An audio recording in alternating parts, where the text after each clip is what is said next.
Welcome to math DG classes. आज history का chapter 2 है, 3 महाद्वीपों में फैला साम्राज्य। ये लॉन्ग क्वेश्चन है, आपके शॉर्ट से लॉन्ग क्वेश्चन तीनों मिलेंगे जो एग्ज़ाम में पूछे जाते हैं, एग्ज़ाम में अक्सर पूछे गए हैं और एग्ज़ाम में जिस पैटर्न से पूछे जाते हैं उसी पैटर्न में मैं सारे क्वेश्चन लेके आया हूँ। इससे पहले जितने भी ऑब्जेक्टिव के क्वेश्चन थे वो सारे मैंने करवा दिया हूँ, उनके लिंक आपको नीचे डिस्क्रिप्शन में मिल जाएंगे और अगर नहीं मिल रहे हैं तो आप कमेंट करें, मैं पर्सनली आपको सजेस्ट करूँगा। साथ ही में मैं इसके बाद जितने भी हिस्ट्री के टॉपिक के मेन जो पॉइंट है वो मेन पॉइंट में लेके आऊँगा ताकि क्या है आपको ईज़िली हर चैप्टर को आसानी से समझ में आ जाए, ताकि इतने जो क्वेश्चन है वो आपको पढ़ने की ज़रूरत ना पड़े। अगर वो टॉपिक आपने समझ लिया तो जितने भी क्वेश्चन है वो आप इजीली कर सकते हैं। तो चलिए पहला क्वेश्चन जो स्टार्ट करते हैं वो आपको पता होगा कि 1 नंबर के 10 क्वेश्चन होने वाले हैं, टोटल 10 नंबर के। तो ये 1 नंबर वाले क्वेश्चन है, टोटल हम 10 करने वाले हैं।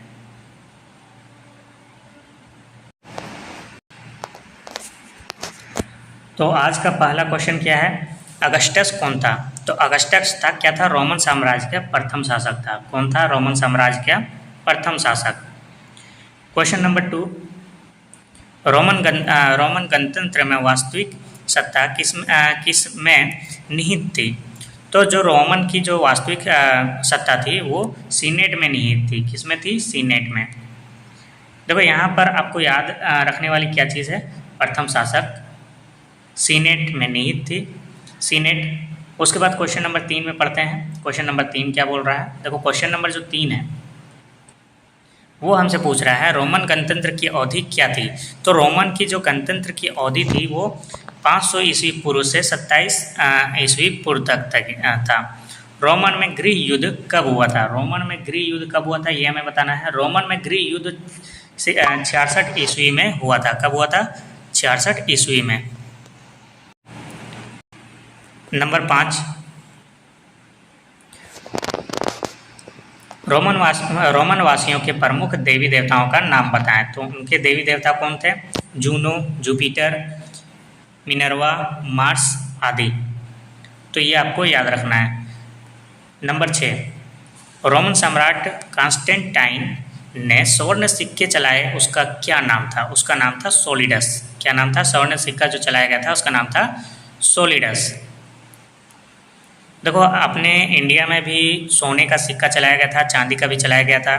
तो कौन से राजा ने चलाया था और कौन से वर्ष चलाया था उसका कमेंट करके आप मुझे ज़रूर बताएं, ताकि क्या है आपको इंडिया के भी हिस्ट्री का पता होना ज़रूरी है कि इंडिया में भी कब क्या चले थे। नंबर 7 में देखते हैं, फ्रैंकिनसेस से आप क्या समझते हैं? फ्रैंकिनसेस से क्या समझते हैं हम लोग? सुगंधित रोल को फ्रैंकिनसेस कहा जाता है। क्या कहा जाता है? सुगंधित रोल को फ्रैंकिनसेस कहा जाता है। तो आप इतना लिखेंगे तो भी आपका सही हो जाएगा, लेकिन थोड़ा सा समझाने के लिए आपको थोड़ा क्या किया हूँ आगे बता दिया हूँ। इसका उपयोग कहाँ किया जाता है? धूप, अगरबत्ती और इत्र बनाने के लिए किया जाता है। नंबर 8, ऋतु प्रवास के क्या अभिप्राय हैं? ऋतु प्रवास के तात्पर्य हैं ऊंचे पहाड़ी क्षेत्रों और नीचे के मैदानी इलाकों में भेड़ बकरियों तथा अन्य जानवरों को चराने के लिए चारागाहों की खोज में गवालाओं चारागाहों का मौसम के अनुसार वार्षिक आवागमन।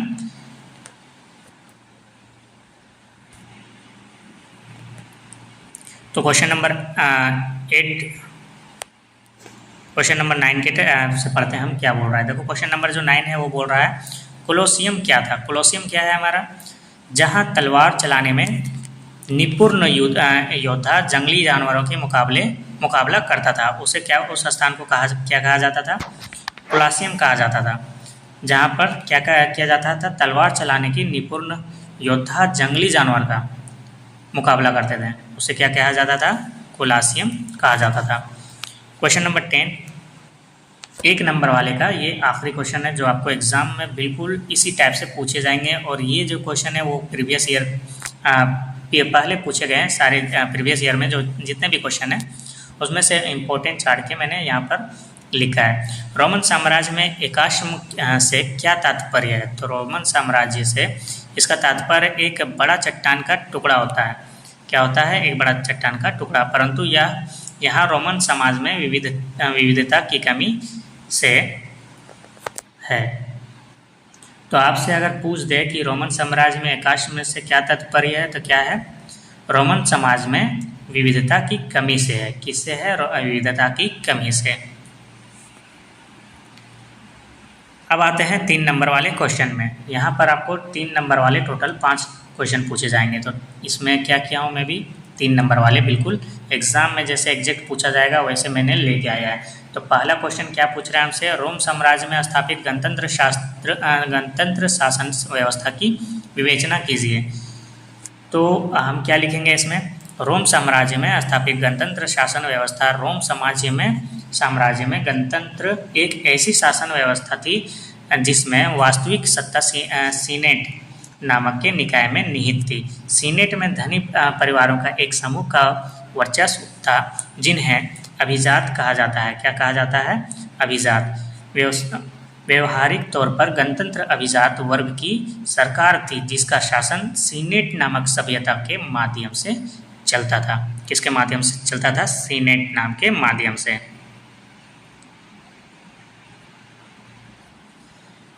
सीनेट की सदस्यता जीवन भर चलती थी। कितनी चलती थी? जब तक वो जिंदा रहेगा तब तक उसकी चलेगी। उसके लिए जन्म की अपेक्षा धन और पद प्रतिष्ठा को अधिक महत्व दिया जाता था। गणतंत्र का शासन 509 ईस्वी पूर्व से 27 ईस्वी पूर्व तक चला। नंबर 2, रोमन सम्राट अगस्टस द्वारा स्थापित राज्य प्रिंसिपेट का वर्णन कीजिए। किसका करना है? देखो, रोमन साम्राज्य में अगस्टस के द्वारा एक राज्य स्थापित किया गया था जिसका नाम क्या था? प्रिंसिपेट। उसका हमें वर्णन करना है। 3 नंबर के क्वेश्चन रहेंगे तो मिनिमम क्या करना है आपको? 50 वर्ड लिखना है ना। ज़्यादा लिख सकते हो चलेगा, लेकिन मिनिमम 50 वर्ड लिखना है।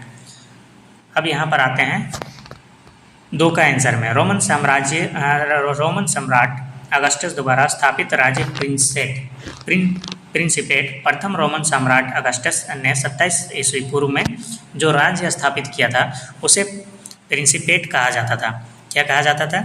जो वहाँ के प्रथम रोमन सम्राट अगस्टस थे, उन्होंने भी एक राज्य स्थापित किया जिसको क्या कहा गया था? प्रिंसिपेट कहा जाता था। अगस्टस अपने राज्य का एक छत्र शासक था तथा राज्य की संपूर्ण सत्ता उसके हाथों में केंद्रित थी। उसने यह दर्शाने का प्रयास किया कि वह केवल एक प्रमुख नागरिक लैटिन भाषा में प्रिंसेप्स था, निरंकुश शासक नहीं था। ऐसा उसने सीनेट के सम्मान प्रदान करने के लिए किया। उसने सीनेट को प्रभावहीन बनाने का प्रयास भी नहीं किया। ठीक है, प्रयास क्या किया उसने? प्रयास नहीं किया।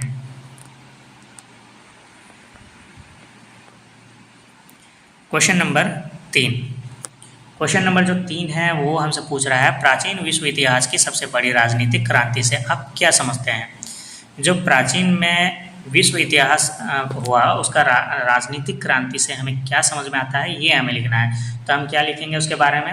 अरब प्रदेश से शुरू होने वाला इस्लाम का विस्तार को प्राचीन विश्व इतिहास की सबसे बड़ी राजनीतिक क्रांति कहा जाता है। किसे कहा जाता है?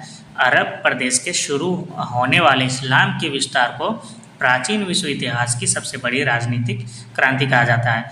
ये कब हुआ था? 642 ईस्वी तक पूर्व रोमन और ससानी दोनों राज्यों के बड़े बड़े भागों भीषण युद्ध के बाद अरबों के अधिकार में आ गए, परंतु उभरते हुए इस्लामी राज्य की विजय अरब जनजातियों के पराजित करने से हुई। किससे हुई? देखो, इस्लाम राज्य की विजय अरब जनजातियों को पराजित करने से हुई। अरब देशों से शुरू होकर ये विजय सीरियाई रेगिस्तान तथा इराक के सीमाओं तक पहुंच गई, जिसके बाद मुस्लिम सेनाएं दूर दूर तक के प्रदेश में गई। Question number 4। क्वेश्चन नंबर जो 4 है, यदि आप रोमन साम्राज्य में रहे होते तो कहाँ रहना पसंद करते, नगरों में या फिर ग्रामीण क्षेत्रों में, ये बताओ। ठीक है, अभी अगर आपसे पूछ ले कि अगर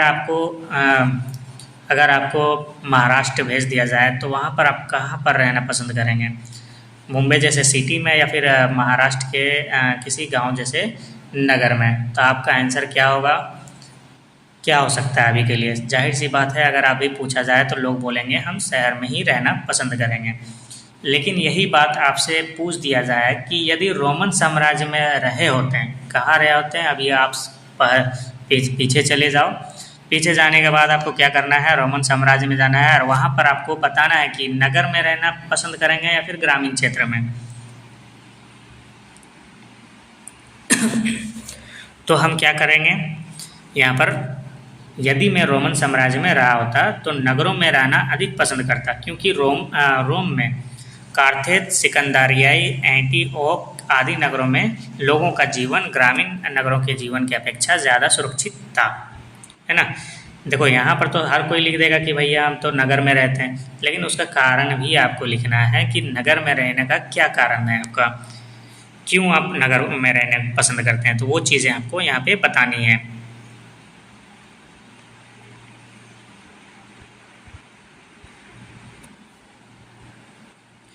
तो क्या था, जीवन क्या था अपना, सुरक्षित वहाँ ज़्यादा था।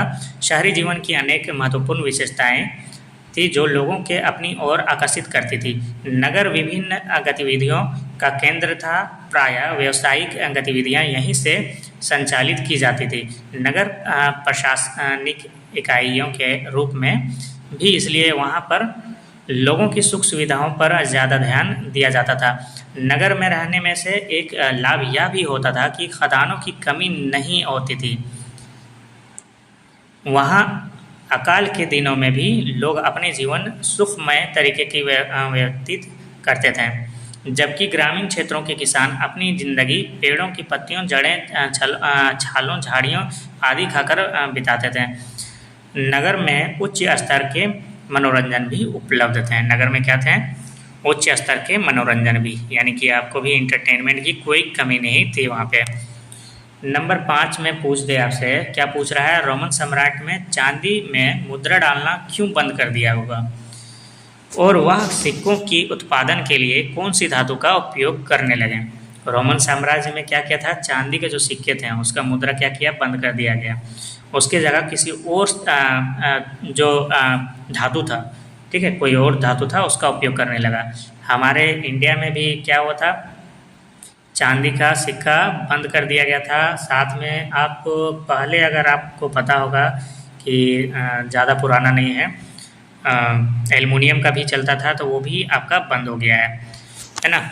तो आपको बताना है कि चांदी का कब बंद हुआ था और फिर कौन से धातु का सिक्का चलना स्टार्ट हुआ था, ये हमें बताना है। तो ये काफ़ी आसान होने वाला है ना, अगर आपने चैप्टर पढ़ा है तो ये आपको पता होगा। क्या है, प्रारंभ में रोमन साम्राज्य में चांदी का मुद्रा चलन में था। दिनारियस रोमन का एक प्रसिद्ध सिक्का था। सिक्के ढालने के लिए चांदी स्पेन की खदानों से आती थी, लेकिन रोमन सरकार ने चांदी में मुद्रा ढालना बंद कर दिया, क्योंकि बाद के साम्राज्य में स्पेन ने खानों से चांदी प्राप्त करना बंद कर दिया था। क्यों बंद कर दिया था, क्योंकि खानों से जो चांदी निकलती थी वो निकलना बंद हो गया था, इसलिए सिक्का भी चलाना बंद कर दिया। और सरकार के पास चांदी की मुद्रा को प्रसारित करने के लिए पर्याप्त चांदी नहीं थी। अब भाई खदानों से निकलना बंद ही हो गया तो फिर कहाँ से उसके पास अब चांदी मिलेगी। सम्राट कॉन्स्टेंटाइन ने सोने पर आधारित एक नई मौद्रिक प्रणाली की स्थापना की। यहाँ तक कि सम्राट कॉन्स्टेंटाइन ने सोलिडस नाम का शुद्ध सोने की सिक्का भी चलाया था। इसका वजन 4.5 ग्राम था। सोने की सिक्के के बाद के पुरातन काल में व्यापक रूप से प्रचलित थे। इसका कारण यह था कि दूसरे देशों के व्यापारियों को स्वर्ण मुद्रा से भुगतान किया जा सकता था और वो इनकार नहीं कर सकते थे। भाई अब सोना मिलेगा तो कौन इनकार करेगा। अभी के टाइम में अगर सोना मिलने लगे तो लोग क्या करेंगे, किसी को धोएंगे ही नहीं, रख लेंगे अपने पास। इसके अलावा रोमन साम्राज्य में सोने की कई कमी नहीं थी। अकेले हेरोदेस का राज्य से साम्राज्य को प्रति वर्ष 125,000 किलोग्राम सोना प्राप्त होता था। यह कारण था कि सोने के सिक्के निसंदेह लाखों करोड़ों की संख्या में प्रचलन में थे। रोमन साम्राज्य के खत्म होने के बाद भी यह सिक्कों का प्रभाव जारी रहा और मुद्राएं प्रचलन में रही। जब रोमन साम्राज्य खत्म हो गया था उसके बाद भी क्या हुआ था, सोने का सिक्का चल ही रहा था।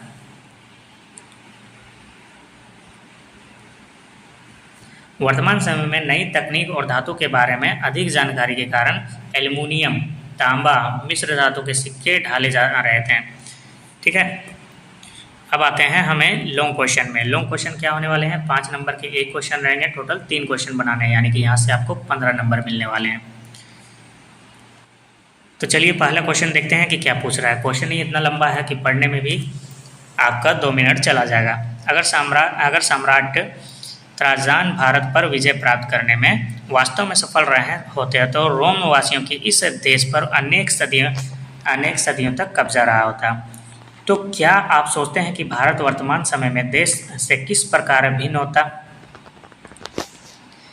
तो आपको क्या बताना है इसमें कि अगर उनका कब्जा हुआ रहता तो कैसा होता, ये बताना है हमें। तो चलिए हम स्टार्ट करते हैं। यदि सम्राट त्राजन वास्तव में भारत पर विजय प्राप्त करने में सफल हो गया होता तो रोमन ने इस देश पर कई सदियों तक कब्जा कर रखा होता है। इससे भारतीय सांस्कृतिक, शिक्षा, धर्म, भाषा, कला, साहित्य, संगीत, वास्तुकला, वेशभूषण और वास्तुकला आदि बहुत प्रभावित होते हैं।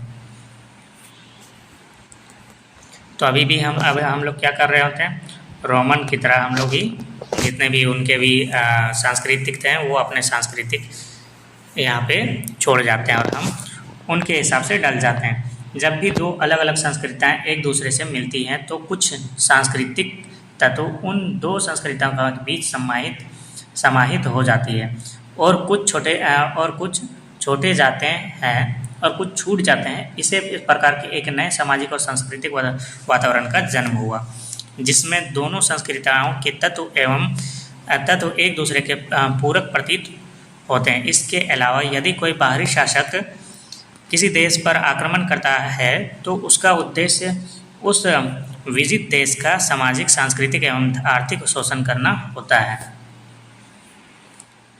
इसका मूल्य उद्देश्य क्या होता है? इसका मूल्य उद्देश्य उस देश की सभ्यता को नष्ट करना और अपनी सभ्यता और अपने धर्म का विस्तार और प्रचार करना होता है।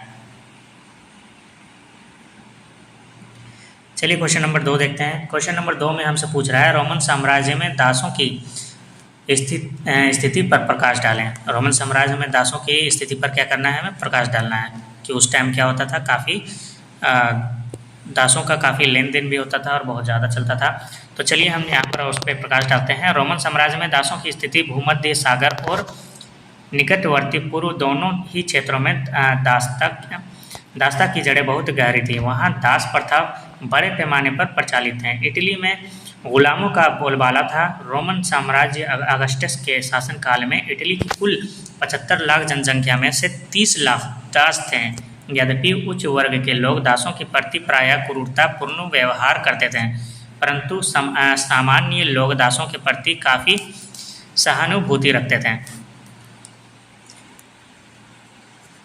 तो आपको पता ही है गुलामों की ज़िंदगी कैसी होती थी पहले।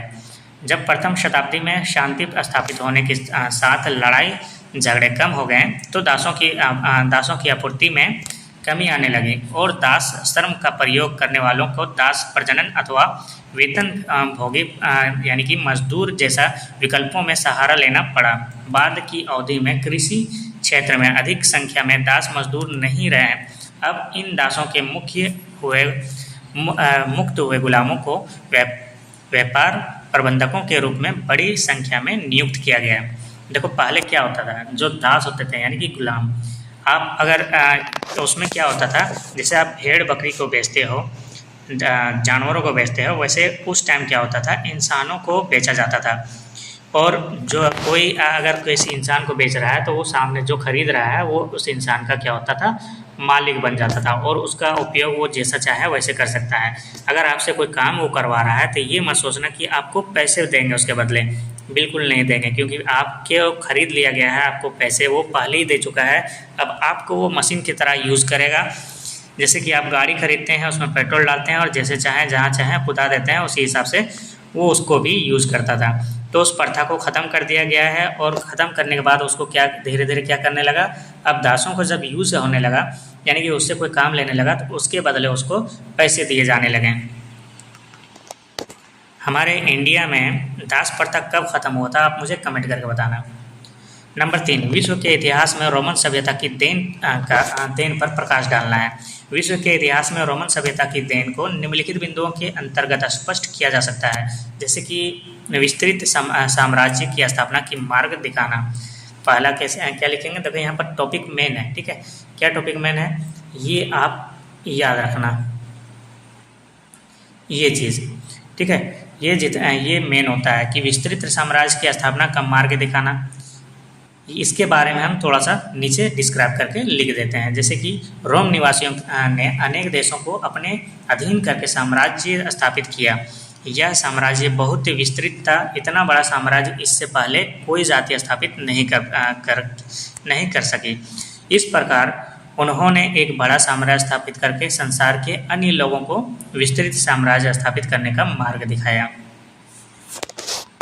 नंबर बी में हम क्या लिखेंगे इसके बारे में, नंबर बी में हम लिखेंगे कि उत्तम प्रबंध, विस्तृत रोमन साम्राज्य का प्रबंध बड़े उत्तम ढंग से किया गया। वहाँ अशांति एवं व्यवस्था नहीं थी। इस साम्राज्य ने विभिन्न जातियों को एक सूत्र में पिरोया।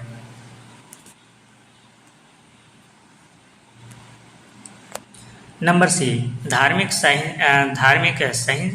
सहिष्णुता। रोमन साम्राज्य ने विश्व धार्मिक सहिष्णुता का मार्ग दिखाया।